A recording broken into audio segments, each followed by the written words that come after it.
เข้าสวยดีเนาะเข้าท่าดี นุ่มไหมนุ่มไหมโอเคเนาะรูปทรงสวยงาม ผ่านสายไฟยาวดี ในราคาหลักร้อยทุกคนฝาใสมองเห็น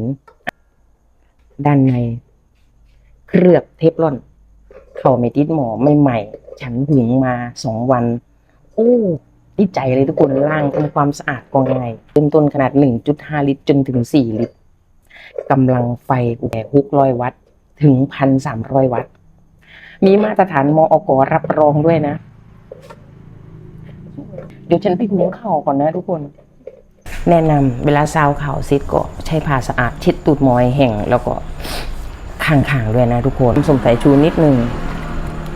เขาเราจะได้ขาวสวยไม่บูดง่าย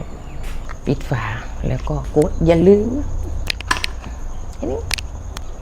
สวยไหมกดสั่งในตะกร้าข้างล่างคลิปแล้วจะติดใจในราคาที่แสนถูกแต่คุณภาพ